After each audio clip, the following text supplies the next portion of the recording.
uma questão na prova da OAB sem necessariamente dominar todos os assuntos previstos no edital. Fala pessoal, tudo bem? Vou falar com todos vocês, aqui é o professor Diego Cerqueira.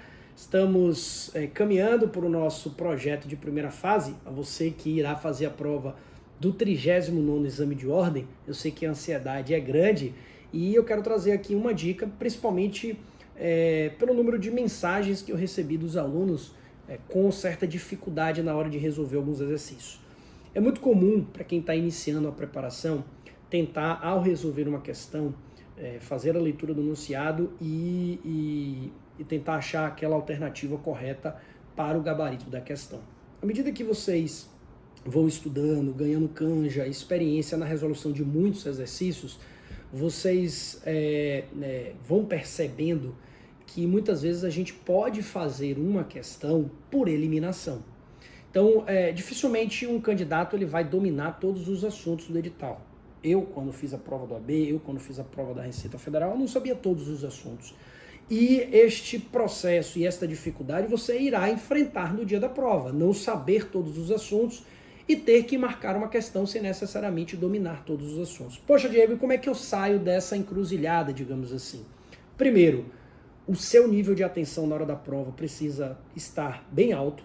Não há espaço para você ficar viajando na hora da prova. Então tem que estar com um nível de atenção alto. E este nível de atenção alto, ele vai se conectar com a leitura atenta do enunciado a todo momento. Por quê? Porque a leitura do enunciado ela vai trazer algumas informações que vão permitir que você exclua algumas alternativas. Assim como a leitura muitas vezes, de um enunciado de uma questão pode resolver uma outra questão de prova. Não é incomum, às vezes, você ter uma questão que se conecta, por exemplo, direito constitucional com direito tributário, direito constitucional com direito ambiental. Então, pode acontecer no pacote de aplicação de prova que você vai ter uma questão de uma disciplina que vai ajudar na resolução de uma outra questão. Então, estar atento a isso vai permitir que na hora da prova você tenha, digamos assim, essa sapiência, esse molejo de, poxa, isso aqui vai me ajudar nessa questão, e aí você fazer esse retorno e tentar pescar ou tentar pegar ali a ideia central para poder resolver. E outro ponto, a partir do momento que você faz uma leitura atenta de um enunciado de uma questão, você desce para poder resolver as alternativas. Basicamente, a gente trabalha com a ideia de 25% de acerto. Poxa, professor, por que 25%? Porque você tem 4 alternativas. É até um pouquinho mais fácil nesse sentido, porque em provas de concurso nós temos estilo ABCDE ou CEBRASP, né, que é certo ou errado. Então ali a taxa é um pouquinho menor. Mas aqui na OAB são 4 alternativas. Das 4 alternativas, normalmente, dentro do contexto da questão, a gente tem 2 alternativas que elas fogem do padrão médio, ou elas são mutuamente excludentes, tá? Então, por isso que o nível de atenção vai ajudar primeiro você matar essas 2 questões, que elas são mutuamente excludentes, ou elas fogem muito do enunciado da questão. Ah, como é que eu vou saber isso? Às vezes é uma palavrinha, que até o senso médio acaba por provocar essa consciência, você, não, isso aqui tá errado. Então, eu não sei a resposta completa da questão e, poxa, professor, não sei, mas vou chutar. Não, calma, primeiro exclua aquelas questões, as alternativas, melhor dizendo, que eu costumo dizer, olha, isso aqui é esdrúxulo, tira elas do seu jogo.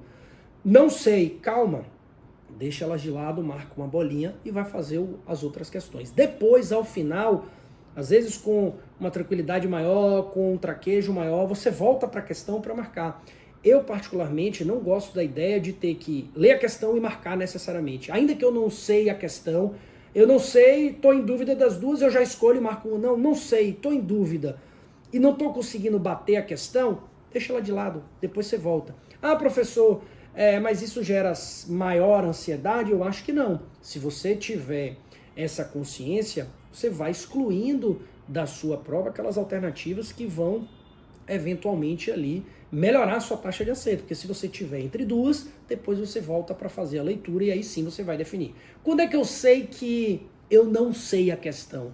É quando você faz a leitura do enunciado, você lê as alternativas, exclui as esdrúxulas e na hora da leitura das outras 2 você ainda assim não consegue resolver. Você tem dúvida. Essa dúvida é, você lê uma vez, lê a outra e volta para ler e não consegue ainda definir, não achou a pegadinha, é porque você ainda não tem o domínio, e aí vale a pena talvez refrescar um pouquinho e depois você voltar. Agora isso só dará certo se você tiver o controle e a gestão do tempo, porque não adianta também você ficar indeciso de várias questões, não estar controlando o tempo e no final você ter várias questões que não foram marcadas. Então essa estratégia vale quando você domina a gestão do tempo. Você está ali acompanhando o tempo de prova, você não fica preso na questão.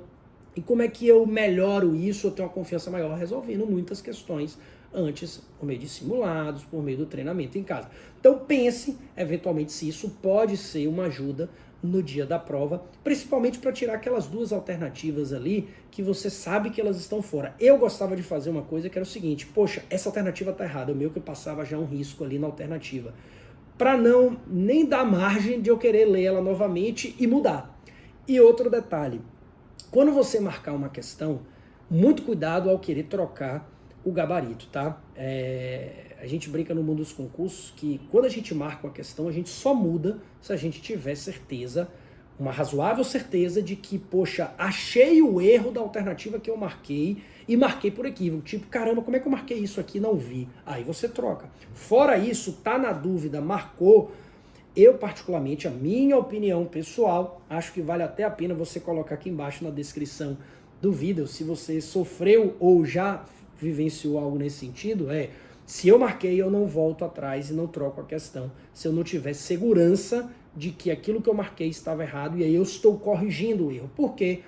Porque na dúvida, normalmente quando a gente faz isso, a gente acaba na hora aqui na mudança, saindo do gabarito da questão para uma questão errada. Tem muito do feeling também no dia da prova, tem do seu subconsciente muitas vezes dizendo para você não marcar, que em algum momento você ouviu falar em algo e na hora que você muda você está tirando aquela taxa, digamos assim, de expectativa de acerto da questão por alguma razão, por um estudo mais antigo ou por algum feeling que você tinha, e aí a ansiedade ela vai dominar naquele momento, tá? Agora tudo isso é algo que você começa a trabalhar a partir do momento que você resolve muitas questões de prova.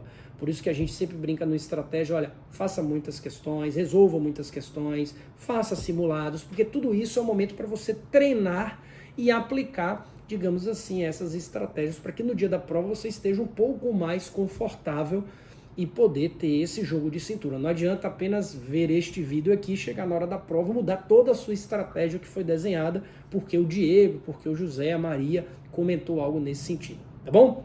Se você gostou desse conteúdo, aproveite para deixar seu like, ative as notificações para que você possa receber este vídeo e também outras dicas relacionadas à preparação para a OAB, tá bom?